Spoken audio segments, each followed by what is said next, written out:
算什么鸟官家？要不是我们这些厮杀的汉子，哪有国家的天下江山？抬这农杰虎杰，这是在给那什么老臣子殿前司铺路，必定是那只娘贼赵太尉在从中弄鬼。呸！狗屁的太尉！靠着太尉的老子在营里是耀武扬威。赵大郎那厮，当年便不是个东西，剁碎了他，好叫那官家也见见血。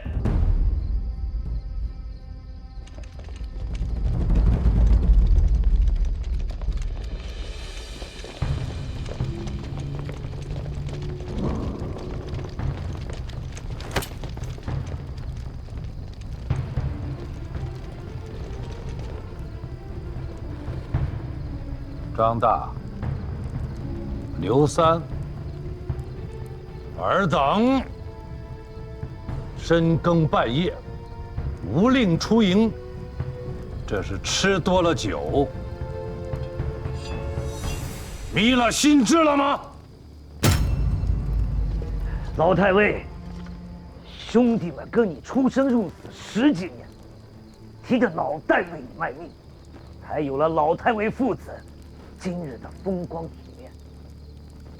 如今老太尉不说了吗？连大郎都成了太尉，也硬生生砸了兄弟袍子们的饭碗。此时今日，若不给个说法，兄弟们是万万不能答应的。对，我们要向赵大郎。世道变了，再似原先那般行事不成了。尔等此刻各自归营，自领80军棍。我便当今日没有发生此事，朝廷也可以宽宥尔等。一派胡言！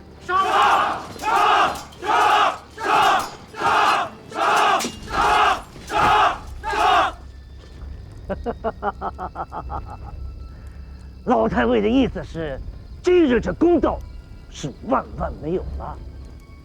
好，兄弟们自打出了那营门，没打算我就回去了。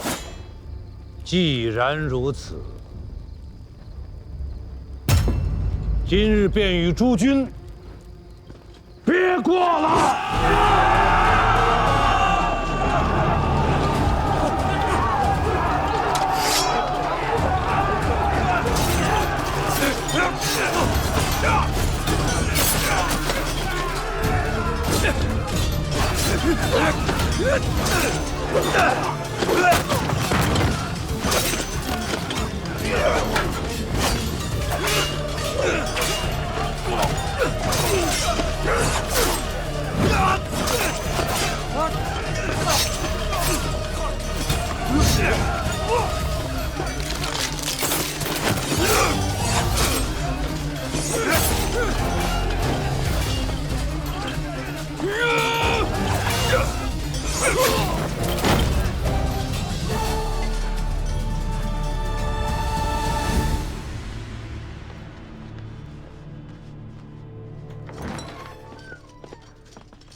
启禀陛下，城中起乱了。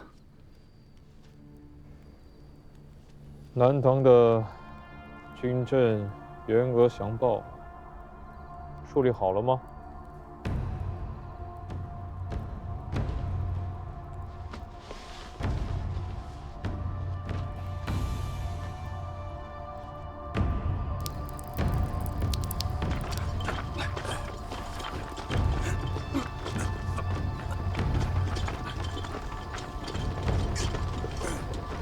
殿前司都虞候赵匡胤觐见。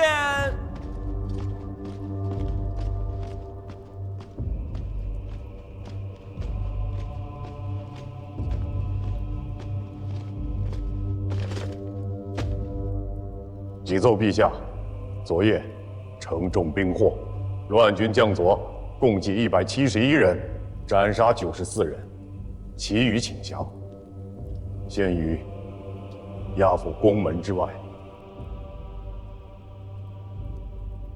悉斩之。诺。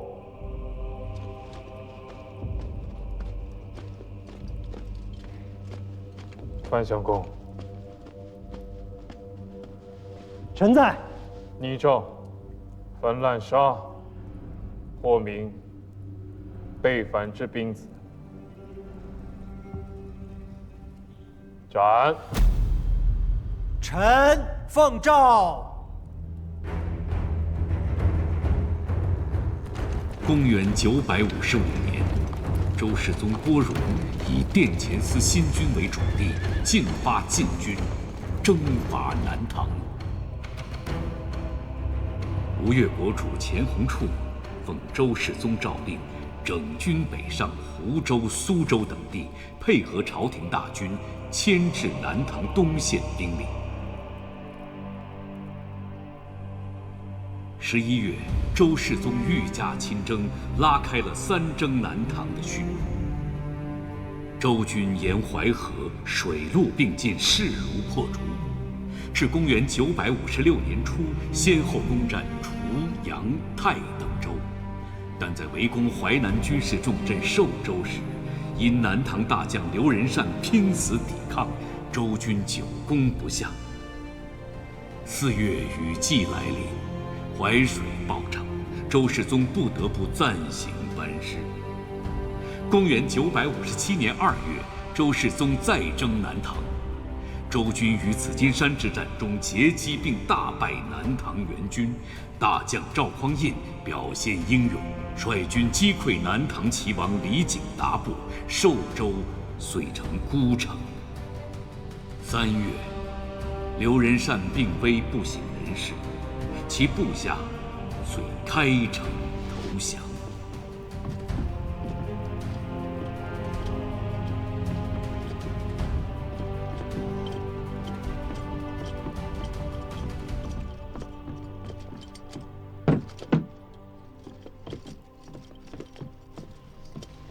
小臣，寿州监军周廷构。淮南营田副使孙宇。恭迎圣朝皇帝陛下，万岁万万岁！陛下万岁万岁万万岁！刘太尉身染沉疴，不能起身，望陛下恕罪。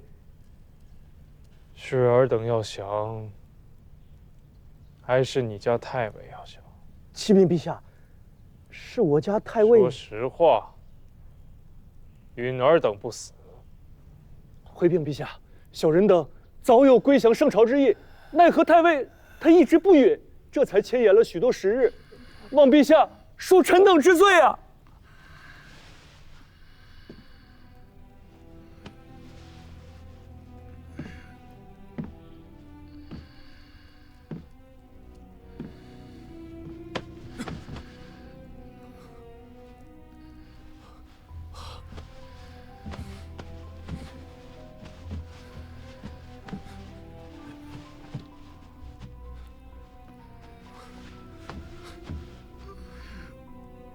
刘仁善，刘仁善，听着了吗？你的名节，朕不会夺。好生歇养。这天下，且未曾太平呢。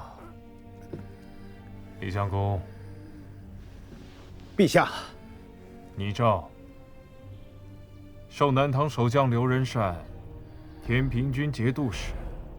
拜中书令。臣奉诏。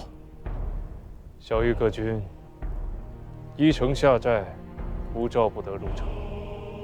凡伤人、劫掠、奸淫者，斩。诺。紫金山一战，朝中精锐尽丧，淮南之地已不为朝廷所有，仗打不下去了，遣使请和吧。老相公，不至如此吧？周师虽尽有淮南之地，但不曾置水军。韩相公糊涂，郭家没有水军，难道陈家也没有吗？周师已据淮南。吴越的水军堵在润州江面，已成南北合击之势。陛下留意，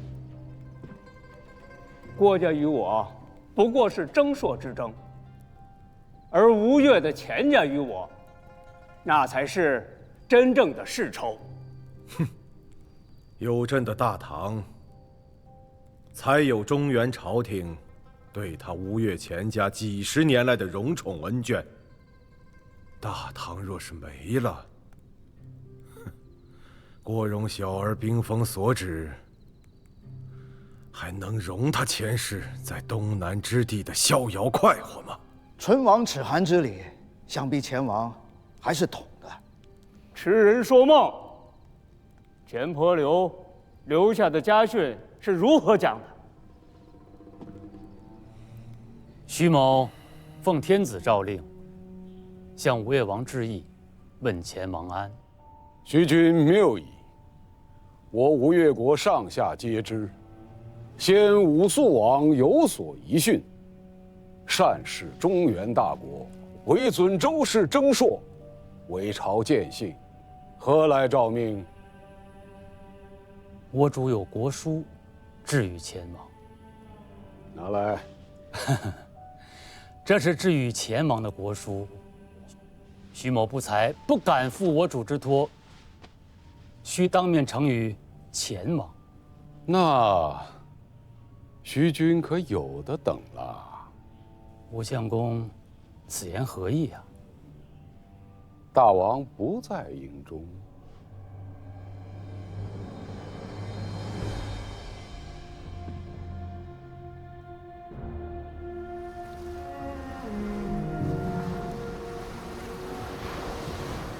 推诚保德安邦，治理中正功臣，左右金吾卫上将军、镇军大将军，天下兵马都元帅，领镇东、镇海两军节度使，开府仪同三司、尚书令，兼杭州、越州大都督、上柱国、太尉、吴越国王，臣钱弘处参见陛下。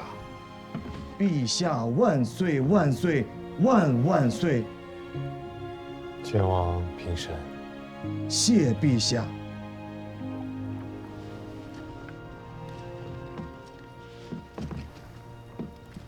赐前王坐。诺。谢陛下。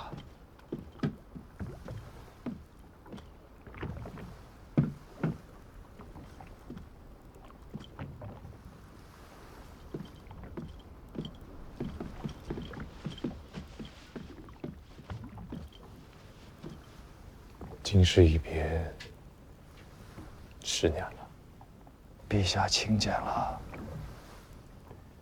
10年前，九郎犹如义气少年，如今坐断东南，颇有些孙仲谋的模样。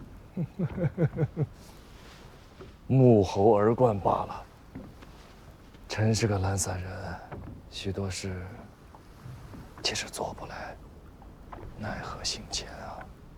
南唐使臣想觐见请和，前王认为如何？兵者，凶器也。圣人不得已而用之。南唐33军州，吴越100万军民，皆陛下斥责。九郎如今也学会说官话了。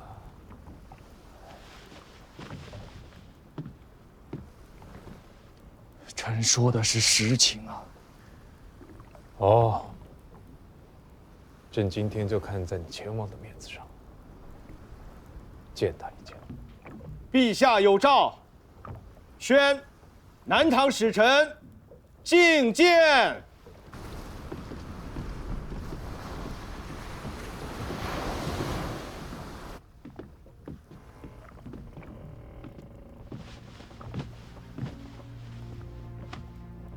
下国罪臣叩见上国天子。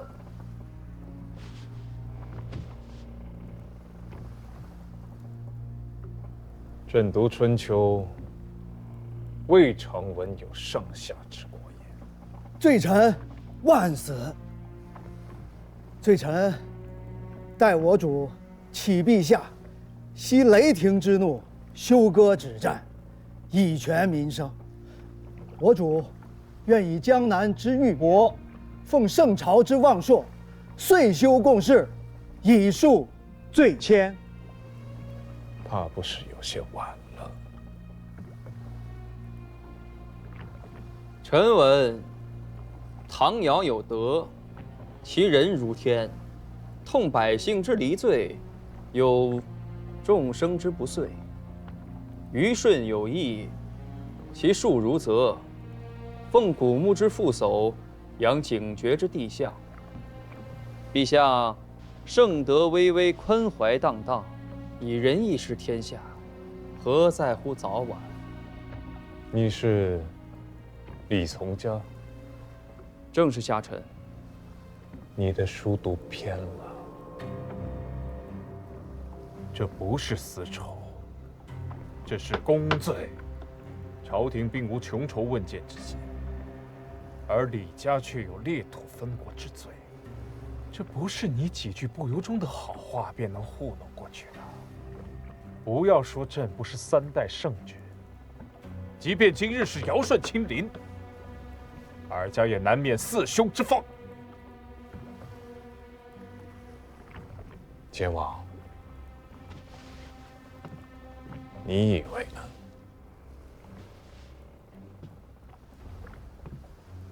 去尊号，通商路，修共事。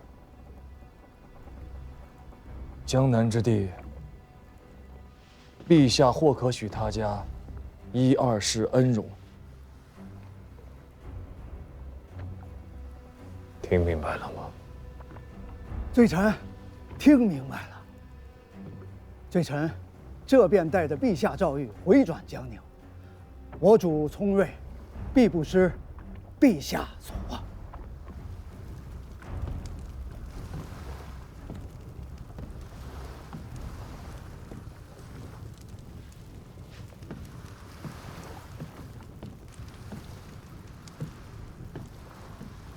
元朗兄，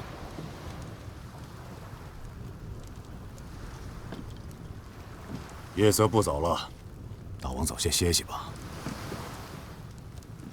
元朗兄，有话但说无妨，小弟在此洗耳恭听。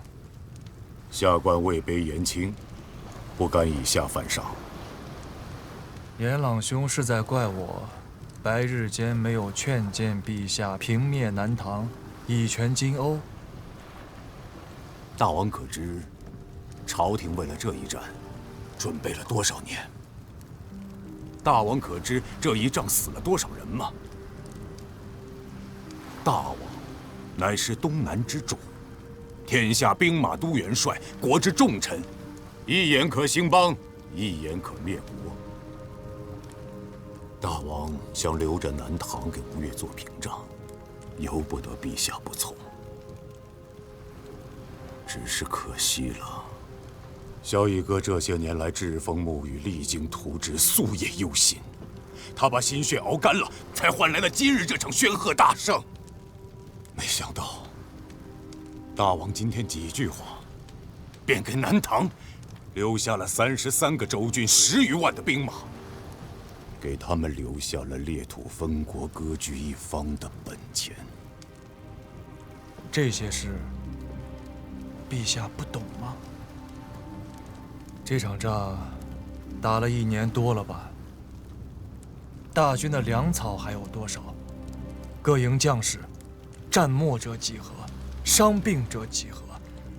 离家1载，顾念妻儿者又有几何？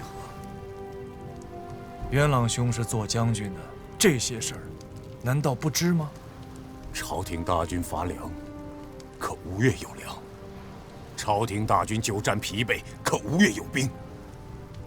南唐能不能灭，李家能不能降，得看吴越这位国主心里装的到底是天下苍生，还是东南小朝廷的一己之私。不干九郎的事。朕要减免河南各州县3年的钱粮，淮南新定也要减免3年的钱粮。也就是说，这3年之内，朝廷只能靠着贡书、声势以及关中、河北两地的税赋过日子。不是不想再打，实在是打不动了。仗要是再打上1年，灭国破都，或许不难。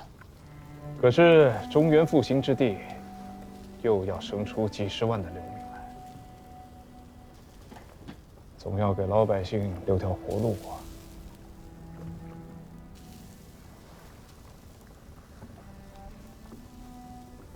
人活着，才能够继续耕田屯垦；人活着，才能继续缴纳税赋；人活着，才能够生儿育女，滋养人丁。朕为天子，既求山河之一统，也要顾及百姓之民生。这样的朝廷，才称得上是正数。吴越国中近些年行包税之制，记下些钱粮银券，金岁贡书，可以翻倍。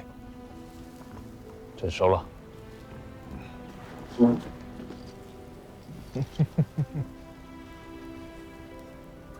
其实百姓或许艰难，豪门大族却是饿不死的。朕知道你要说什么。包税之制在东南尚可，可是在中原，却是行不通的。中原周军打了几10年，主权中立天下，无朝论体。你也来，他也来，其他人也来。任你是怎样的豪族世家，这些年过去，家底子也都掏空了，能留存血脉，已经是老天爷开眼了。快100年了，中原没有世家了。完事之后，朕要丈量全国田土，要接着削藩，接着裁兵，要将30%的军屯田土发作袋子，授予百姓，让他们有余力去垦荒，去伺候土地，去蓄养牲畜，去种桑树，去种果树，去种菜蔬。3年之内，得让老百姓得一个看得见、摸得着的、实实在在的太平年景。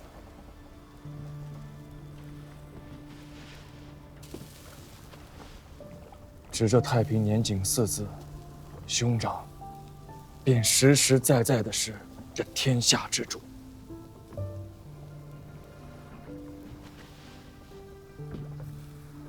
我知九郎说的是真心话，只是如此，朕还当不得。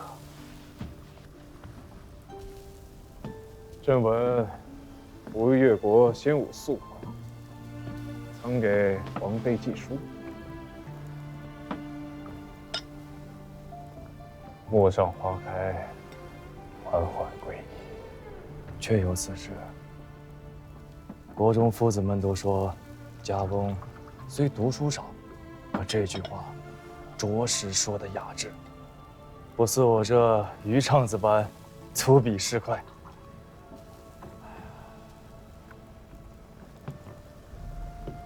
望天下烽火平息，望世人安居乐业。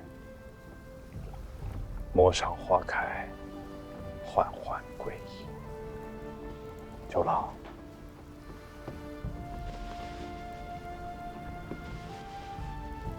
要做的事太多了，要安梨树，要养生息，要治太平。九郎珍重，在陌上花开之时，我与元朗在汴梁城外等你。